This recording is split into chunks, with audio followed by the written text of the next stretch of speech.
Avada Kedavra! Die, Harry, die! All the narcissists in our lives are literally Voldemort. Harry Potter references, here we go.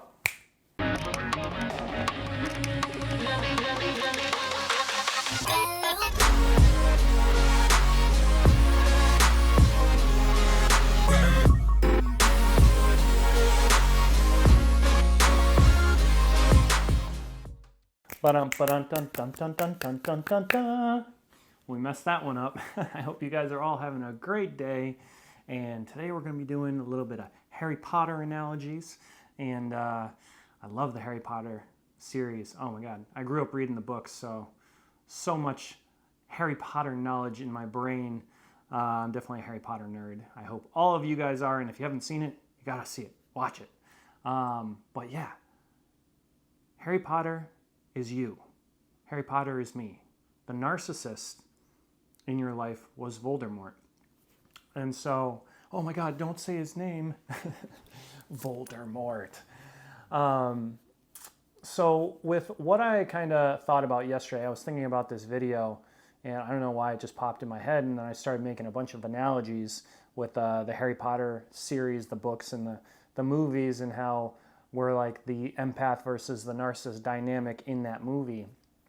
And if we know what happens in all the movies and the books, is the main objective of Voldemort is to kill Harry Potter. And that's what the narcissist's main objective is to you. The narcissist's main objective is to kill you spiritually, to kill your self-worth, to kill your self-love, to take you out. They're on a mission from hell to end you.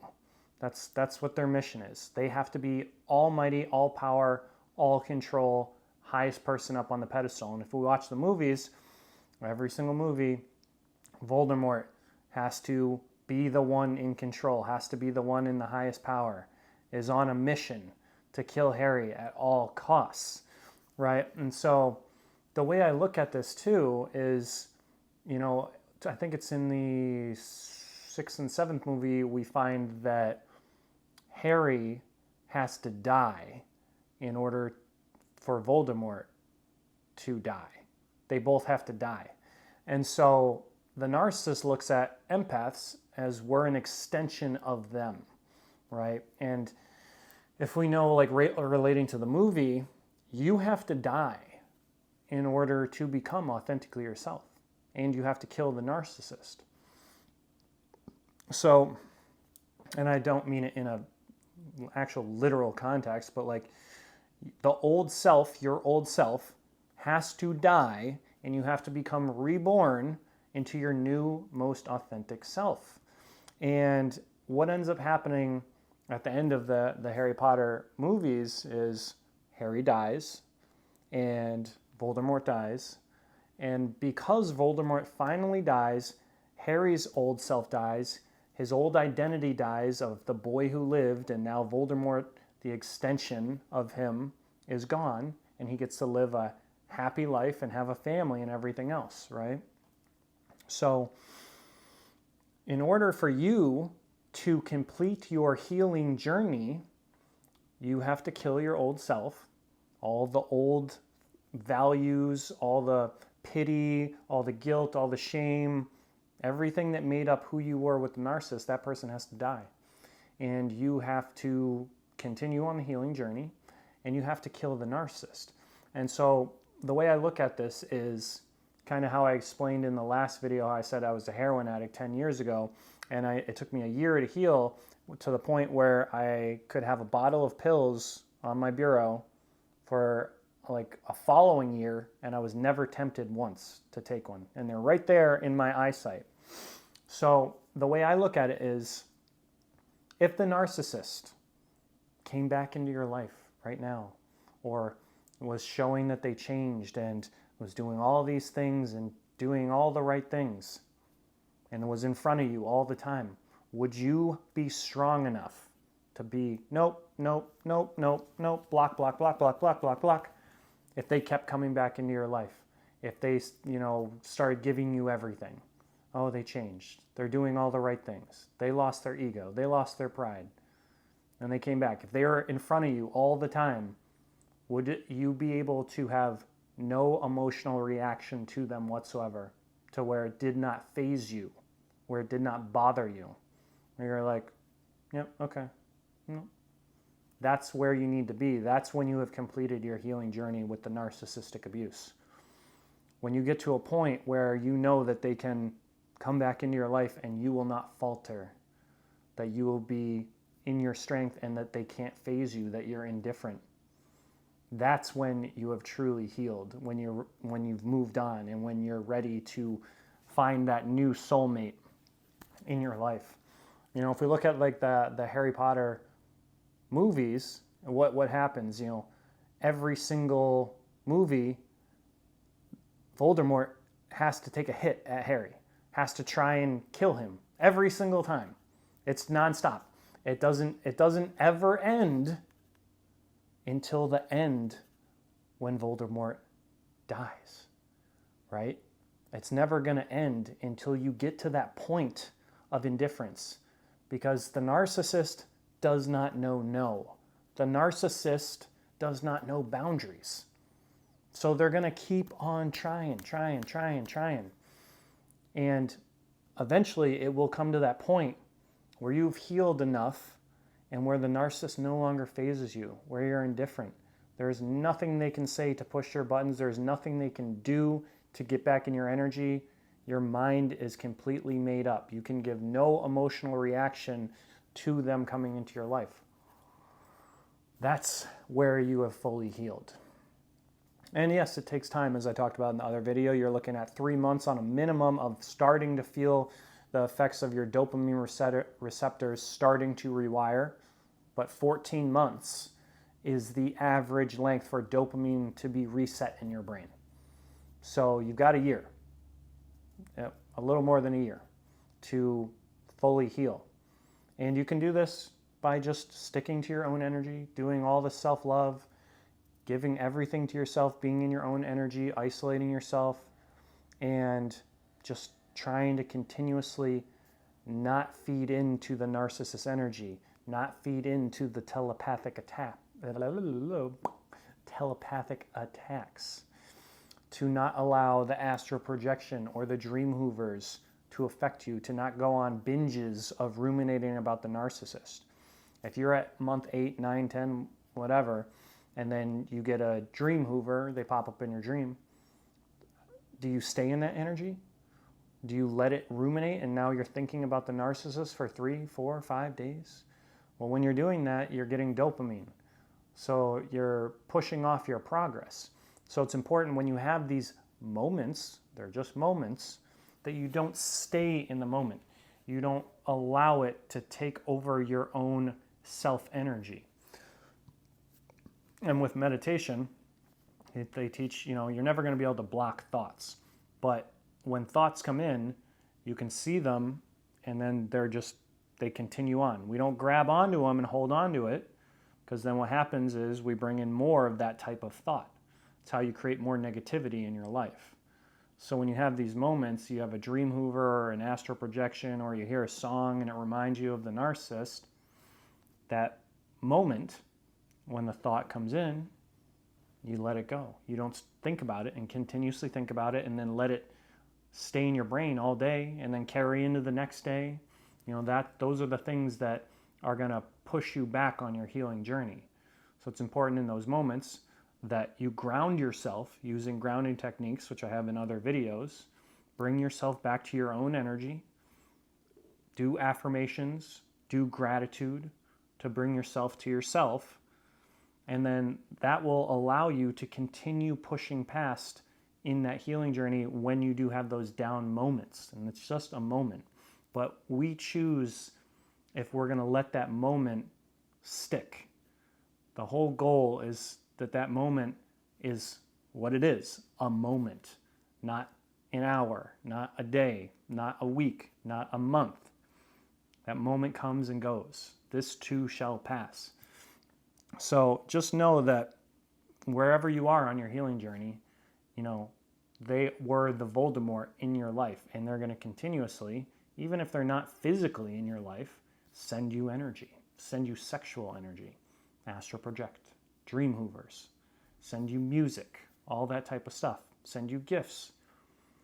It's important to know that you have to become strong and not let it emotionally affect you, and just let it keep on going. Let it keep on going. And then it will come to a point where that narcissist will finally die out of your life, out of your mind, out of your soul.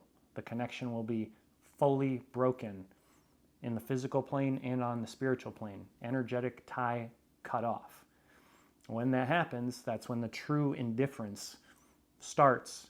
And then that's where you're on to the next version of yourself, the one that is authentically you, the one that gets to choose who you want to be, not for anybody else, not because someone else is trying to control you or have power over you, but because you have power and control over your own life. That is the next phase of the journey. That's when the true joy, peace, and contentment comes. And I know you all will get there. I read in all the comments where you're at in your journeys. You will get there. It just takes time, and you have to have patience. I struggled with patience for a long time. Patience was not my strong suit. You know, especially in a world where everything is instant gratification, we're getting dopamine hits from likes on Instagram and all this. It becomes very hard to disconnect and be in your own authentic energy. So it's important that you just realize, as these things come in from the world, you know, from media, from social media likes, and, you know, those dopamine hits, you can rewire your brain to get dopamine from the things you're meant to get in life, like reading a book, going on a hike, going to the beach, going snowboarding, you know, doing yard work, fixing something, building something, painting something, drawing something, meal prepping, going to the gym. You can rewire your brain to get dopamine from those things, so that when dopamine is supposed to come in for like a like or a view or, you know, some kind of external factor, it's not gonna be influenced with who you are. Like, so for example, with me, I used to get a lot of views and likes on Instagram back when I was a bodybuilder and did my fitness thing on there. And I let that validation from other people dictate who I was, and my happiness came from that. And then when, you know, you did a post and you didn't get enough likes or enough views or whatever, then you'd feel bad. And it's like, that's no way to live. And now, even like with YouTube, you know, some videos do good, some videos don't, and that's, you know, it is what it is. I don't connect my internal happiness with the validation of others or how something does, because I know who I am at a core level. And that's what I want for all of you guys, is to know who you are at a core level. And that only happens when you go on the spiritual journey, when you go on the quest and disconnect from all the external worldly factors. So just know, wherever you are, just keep pushing and you will get there. It takes time, and it's suffering and it's pain, but with all suffering and pain equals growth. With all failure equals success. You cannot be successful without failing. It is impossible. You have to fail in order to succeed. So on this healing journey, the more relapses you've had, the more no contacts you've broken, failures, what does that mean? That means that all those failures eventually are going to accumulate to your success. So every time you have that failure, you looked at a picture or you ruminated about them for 2 or 3 days. Don't get down on yourself. Know that that failure is actually bringing you closer to successful, because it's teaching you the lessons, and you're growing every single time you have those little failures along the way. That's why it's called a journey. That's why life is a journey. Without failures, life would be meaningless. Imagine if you woke up, you're a kid again, and you get to relive your life, and there is no pain, there is no struggles, happiness is not going to be fulfilling, because the happiness comes from the struggles. Imagine, like, again, if there's night, day, hot, cold, moon, sun, there's an equal part to everything in life. If we took away all the struggle and all the pain, happiness would not feel like anything. Imagine if someone told you today, hey, you're immortal, you're never going to die. When you go drive a car at 150 miles an hour and you're weaving in and out of traffic and you flip it over and it explodes and then you just walk out, what do you think that would feel like? It would be like nothing, because you know you can't die. So everything would become meaningless. The fact that we're here for a brief moment in time is what makes life beautiful, what makes things exciting. If we were immortal, things would not be exciting, because you would just be able to do the same things over and over and over and over again. This is why actors and celebrities that get millions and millions of dollars, or people that win the lotto, what happens? They become super depressed and suicidal, because I remember hearing Will Smith say this. He was like, as soon as you have enough money to do anything you've ever wanted, life becomes boring.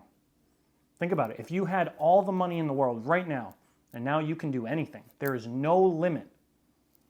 It's like, where's the excitement in that? The excitement comes from the journey and the failures and learning from those and getting the growth through those types of things. That's where the excitement comes along. You know, if I just hand you $10 million right now, it's going to mean nothing. You didn't work for it. There was no struggle. It was just like, here you go. You're going to blow through it. It's going to mean nothing. There's no meaning behind it because you didn't earn it. Earn your healing. Earn your authentic self.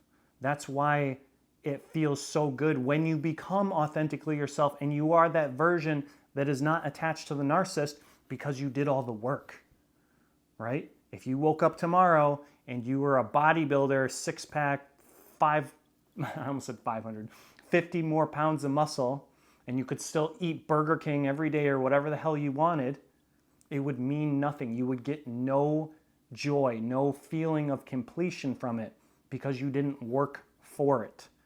The working for things is what gives it the value. So on this journey, in these struggles, know that those struggles are what is going to create the value in your life, the excitement to get that happiness, to get that joy, to get that peace, to get that contentment. That's what it's all about. And I'm done ranting. I don't even remember what this video was about. Oh, Voldemort. That's right. So I hope you guys have a great day. Enjoy it. Be grateful for all the little things you have, and be grateful for where you are in your journey right now. Do not compare yourself to anyone, because comparison is the thief of joy.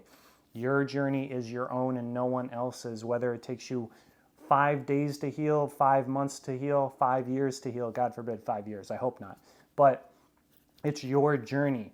You know, that's what makes it unique, is because it's yours and no one else's, and it will never be similar in comparison to anyone else's journey, because you are one of 8 billion. You are the only one ever created that has your own unique gifts. So enjoy them and be grateful that you do have them. All right, guys, I'll talk to you tomorrow. Enjoy the day. Stay safe. Later. I can see the fire that we made.